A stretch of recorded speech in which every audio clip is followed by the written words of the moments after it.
አሁን አንጀቴ ለመብላት አትሞክር። አርፌ ሄደህ ክፍለተኛ። እሺ በቃ መሰናበቻ ጉንጭ ይሳል። አንተ ልጅ ግን አንዳንዴ እንደ ህፃን ያደርጋል አይደል? አንቺ ጋር ሰውን አይደለም እንደ ህፃን ገና እንደ ህፃን ሲያደርገኛል። ለዛ ነው ልክ ሳይ ወደ ላይ ሊለኝ የሚደርሰው። እንዲሁ መነግርህ ነገር ኖሮ ነው። የናሆሜን እና የምሩን መዋደድ ከሆነ ሰምቻለሁ። ምንም ከኛ የሚደበቅ ነገር የለም። ይቅርታ እንግዲህ ጋሼ ልጁን ሳላስፈቅድ ወሰድኩበት። ልጄን እኔ ብኖር ኖሮ ያለ ጥሎሽ አላስቀምስም ነበር። ኧረ ጋሼ እኔን ከጣለችኝ እኮ በቂ ነው ብዬ። አባ አሁን አንተና እማ ብዙ ጊዜ ስትጓጉለት ስለነበረው ነገር ልነግርህ ነው። ልስማዋ። ምንድን ነው? በጣም የምወዳትና የምትወደኝ የማፈቅራትና የምታፈቅረኝ ፍቅረኛ አለችኝ። ምን ታዲያ እንደዛ ሰምቼ እስካሁን ያልነገርከን? አንደኛ በመሀል ትንሽ አለመግባባቶች ነበሩ እና ደግሞ የሷን ፍቃድ ስጠብቅ ነበር። ለዛ ነው የቆየሁት። ማምጣታ እንተዋወቃት። ይቹት እኮ ጋሼ አልገባኝም። አባ ጽናት ፍቅረኛዬ ናት። ምን?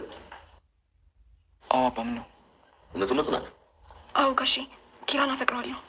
በጣም አዝናለሁ። ከአንቺ እናንጠብቅ ነው። አባ ወዴት ነው?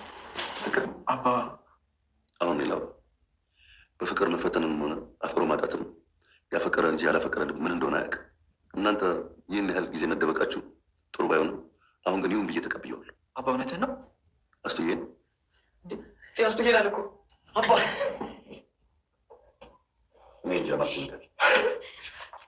ጽናትና ኪራ ጥሩ የፍቅር ጊዜ እያሳለፉ ነው። የኪራ አባትም ድንገት ተከስተዋል። ሁለታቸው በመደናገጥ እየተያዩ ነው። የኪራ አባት አንዳች ጥርጣሬ ገብቷቸዋል። እነዚህ ልጆች ምንድን ነው ነገራቸው እያሉ ነው። በመጨረሻም ሁለታቸው ፍቅረኛ እንደሆኑ ሰምተዋል። ታዲያ በመጀመሪያ ጊዜ አባቱ አንገራግሮ ነበረ። ልጅን ትዳር ያዝ እያልኩኝ ያልሆነ ህይወት ከተትኩት መሰል በማለት ብቻቸውን እያሰቡና እያሰላሰሉ ነበረ። በመጨረሻም የጽናትን ምራትነት እንደወደዷትና እንደተቀበሏት ገልጸውላቸዋል። ደስታቸውንም ልጆቻቸውን በማቀፍ ገልጸውላቸዋል። በዚህ የተደሰተው ኪራ አሁን ደግሞ ቀጥሎ ለእናቱ አስተዋውቆ የሚደግስበትን የሰርግ ቀን እየተጠባበቀ ይገኛል። ጽናትና ኪራ ፍቅራቸውን እየተገላለጹ ሳለ ድንገት የኪራ አባት ተከስቶባቸዋል። ሁለታቸውም እየተርበተበቱ፣ በተለይ ጽናት ወደ ኩሽናዋ ነበረ በድንጋጤ ያመራቸው። ኪራ አባቱን በርማን እንደከፈተላቸውና ሳይነግራቸው እንዴት እንደመጡ እየጠየቃቸው ነበረ። እሳቸውም ቤቴ እኮ ነው በማለት ኮስተር ብለው ይመልሳሉ። ኪራም በመርበትበት ወደ ኩሽናው ወደ ጽናት ያመራል። ጽናት የውርደት ያለሽ ለሌላ ልጅ ላጋባው የነበረው ልጅ እኔ ራሴ ታጥጄበት ጋሽ ደረሱብኝ። አሁን አይናቸውን በምን አይኔ ነው ላያቸው የምችለው እያለች በሀፍረት እያሰበች ነው። የተጨናነቀችበትን ጉዳይ ለጓደኛዋ ለምራዊት ልታዋያ ትፈልጋለች። ወደአሁኑ ስልክ በመደወል የሆነችውን ሁሉ ትነግራታለች። ከጋሽ ጋራ ልንሳሳም ስንል ጋሽ ደረሰብን፣ አሁን በምን አይኔ እንደማያቸው አፍራለሁ፣ በጣም ተዋርጃለሁ እያለቻት ነው። በዚህ ሁኔታ እያወራች ሳለ ኪራ ይመጣባታል። በኋላ ደውልልሻለሁ ብላ ስልኩን ዘጋችው። ጽናትም በመርበትበት ጋሼ ምን አሉ አለችው። ሰርጋችሁ መቼ ነው? እኔም ጠርጥሬ ነበረ። እባክህን አሁን ሂድልኝ፣ ጋሼ ብቻቸውን ከሚቀመጡ ወደ ሳሎን ተመለስ እያለች ነው። ቤሎ ላስለካሽ ነው የመጣውታል። አሁን የሚቀለድበት ሰዓት አይደለም፣ ጋሼ ይቆጣሉ፣ ተመለስ አለችው። ከዛም ሳምኝና ነው የምንመለሰው አላት። እሺ ጉንጨኝ ከሆነ ምን አስበሽ ነው በማለት ከንፈሯን ስሟት ይመለሳል። በሆነው ነገር በጣም ተጨናንቃለች። ታዲያ አሁን ኪራን ምን ማድረግ እንዳለባት እየነገረችው ነው። ጭንቀትሽ ይገባኛል ጽናትዬ፣ ሰራተኛ ማለት የሰው በታች አይደለም፣ ደግሞ ሁሉም እኩል እንደሆነ አንቺ ነሽ አስተማርሽኝ፣ እውነቱን እንንገራቸውና ይለይለት እያላት ነው። ጽናትም እኔ እንጃ ምን ማድረግ እንዳለብኝ አላውቅም በማለት ታቅፈዋለች። ሰናይት ከእንቅልፏ እያዛጋች ተነሳች። ለጽናትም ደወለች። ጽናት ግን ስልክ አላነሳችላትም። አዲስ ጎጆ ውጪ ባታነሺ አይገርመኝም አለች። ታዲያ ጣቶቿን እያየችና እየተመለከተች እኔንም አይከዳ ፍቅረኛ ይሰጠኝ ይሆናል በማለት ተመልሳ ወደ መኝታዋ ዘነበለች። የኪራ አባት ለባለቤታቸው ለወይዘሮ አስቴር ደውለዋል። ታዲያ አንቺ የካንሰር ታማሚ መሆንሽን ለኪራ መናገር ይጠበቅብናል።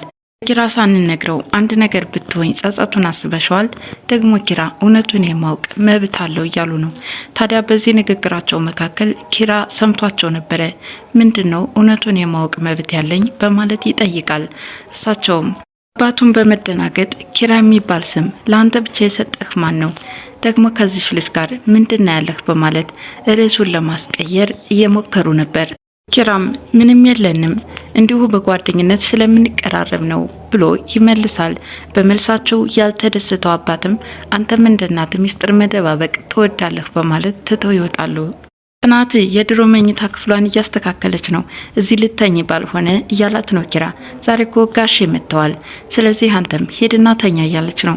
እሱም ብቻውን ማደር እንደከበደው እየነገራት ነበረ።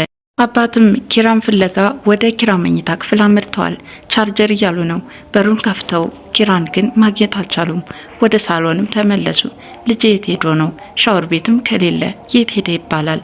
በቃ ገብቼ ልተኛ እያሉ ነው። ኪራም ወዲያውኑ ይመለሳል። አባዬ አልተኛህም እንዴ ይለዋል። አዎ አልተኛውም፣ ቻርጀር ፍለጋ ወደ ክፍል መጥቼ ነበር አጣው ይላሉ አባት። ኪራም መኝታ ክፍል ነበርኩ በማለት ይዋሻቸዋል። በቃ ልጄ ዋሽ ከምል እኔ አርጅቻለሁ ማለት ነው። ይቀለኛል። ልጄ ክብሮ ምን ይላል መሰለህ፣ ሰው መዋሸት ሲጀምር ማጅራቱና አፍንጫውን ያሻል ይለኝ ነበር ብለው በቁጣውንም ትተው ተነስተው ይሄዳሉ። ኪራም በተሳሳተ ንግግሩ በጣም ተደናገጠ። ምን አስቀባጠረኝ፣ ምን አለ ወጥቻለሁ ብዬ ብናገርስ እያለ ነበር ብቻውን። ጽናትና መራዊት ወደ ሬስቶራንት አምርተዋል። የጨነቃትንም ለጓደኛዋ ለመራዊት እየነገረቻት ነው። ታዲያ የኪራ እናት ህመምተኛ እንደሆነች እንደማውቅ ኪራ ቢያውቅ ነገ ምን ሊሰማው ይችላል? እንዴት አድርጌ ለኪራ መንገር እንደምችል አላውቅም። ይህንን ነገር ለኪራ ብነግረውም ደግሞ ቃል አባይ ያስብለኛል በአባቱ በኩል እያለች ነው። መራዊትም ያንቺና የፍቅረኛነት ጉዳይ ለጋሼ መነገር አለበት በግልጽ አለቻት። የኪራ ጉዳይም ሁሉንም ተመካክረንበት ቀስ ብሎ ይነገረዋል። ፍቅርሽን እንዴት አድርገሽ ማዳን እንዳለብሽም ማሰብ አለብሽ እያለቻት ነው። የኪራ አባት ሳሎን በተቀመጡበት ጽናት ተከስታለች። ታዲያ በመደናገጥ ጋሽ እንዴት ዋሉ ብላ ለመመለስ ስትሞክር እሳቸው ግን እንዲያናግሯት እየጠየቋት ነበረ። አንድ ልጅን ኪራን እንዴት እንደመሳሰለት ታውቂያለሽ? እንዳትናገሪ ብዬሽ ነበረ፣ ለምን ልንገረዋልሽ? እያሉ እየጠየቁ ነው። ጽናትም አሁን ላይ ኪራ ሕፃን ልጅ አይደለም፣ በጣም ትልቅ ሰው ነው። ነገሩን ቀን በቀን እየተደበቀ በሄደ ቁጥር ቤተሰቦቹ ምን ያህል እየራቁት እንደሆነ ይሰማዋል።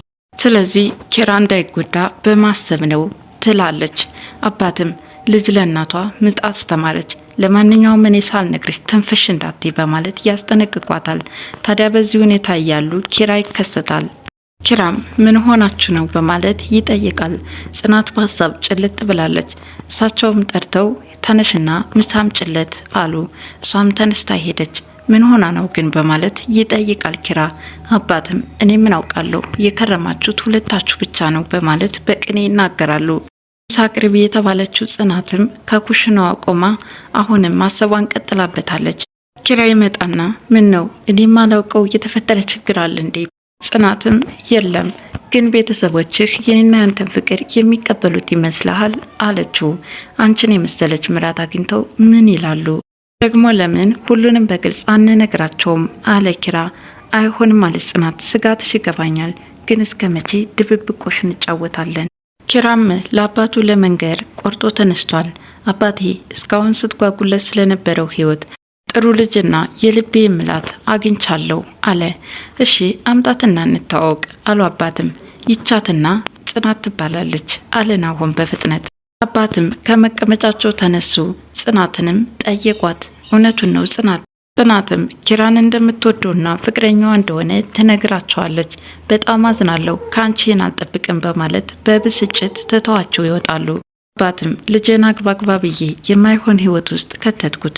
በእርግጥ ልጅቷ ጥሩ ልጅ ናት፣ ከፍቃዴም ወጥታ አታውቅም። አስተሳሰቧም ጥሩ ናት፣ ስራዋም ታታሪና ጎበዝ ናት። ለነገሩ ልጄን ወዳው ይሆን አሉ ብቻቸውን። ኪራ አሁንም ሀሳብ ውስጥ ገብቷል። ቤተሰቦች ፍቃደኛ ባይሆኑስ ምንድነው ማደርገው? ህይወቴም ያለ ጽናት ባዶ ናት። ከትናንት ጀምሮም አባቴ እንዳኮረፈኝ ነው። እስኪ ከዚህ ጭንቀቴ ቀለል ቢለኝ ውጭ ወጥቼ ልምጣ በማለት ቤቱን ትቶ ይወጣል። አባትም ጽናትን በመጥራት በባለፈው ሀሴትን ልታጋቢው ነበረ። ታዲያ እንደዛ በስልክ ስታናግረኝ የነበረው ጽናትም ይቅርታ ጋሼ፣ በወቅቱ የበታችነት ስሜት ይሰማኝ ነበረ። ለኪራ የተሻለ ሰው ይገባዋል ብዬ ስለማስብ ነው ይህንን ያደረግኩት አለቻቸው። አባትም የሆነው እሱኑ ኪራን ትወጂዋለሽ ይላሉ። ጽናትም በጣም ነው እንጂ የምወደው ያውም ነፍሴ እስከምትወጣ አለች። እሺ በቃ ማታ ሁለታችሁንም ላናግራቸው ፈልጋለሁ አሉ አባት። ኪራና ጽናት ወደ መኝታ ክፍላቸው አመርተዋል። እናቱ እንደናፈቀችው ለጽናት እየነገራት ነው።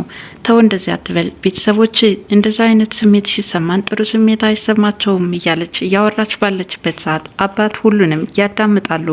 ከዛም በሩን ከፍተው ወደ ውስጥ ይገባሉ።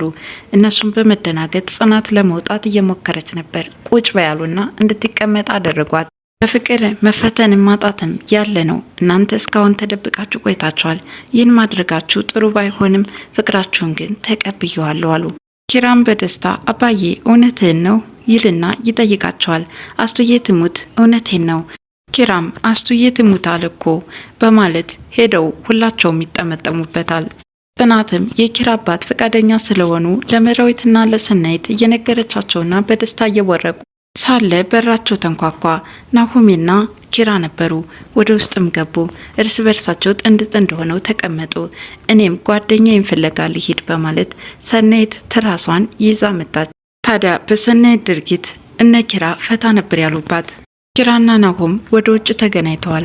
አሁን ስለሚኖሩበት የደስተኛ ህይወት እየተጨዋወቱ ነው።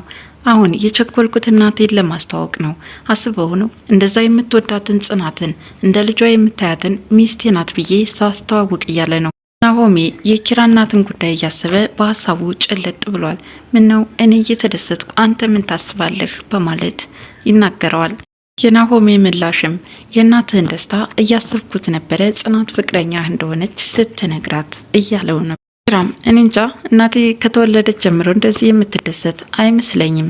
ናሆሜም ከልክ በላይ አብዝቶ መጠበቅ እንደሌለበትና ደስታውን በልክ እንዲያደርግ እየነገረው ነበረ። ምነው ችግር አለ እንዴ ሲል ኪራም ጠይቋል። አረ ምንም ችግር የለም ብሏል ናሆሜ። እንግዲህ የዛሬው ፕሮግራም ይህን ይመስላል። በቀጣይ ቪዲዮ እስከምንገናኝ ድረስ መልካም ጊዜ ይሆንላችሁ እያልኩ ለቻናሉ አዲስ የሆናችሁ ሰብስክራይብ እያላችሁ ቤተሰብ ሁኑ። አመሰግናለሁ።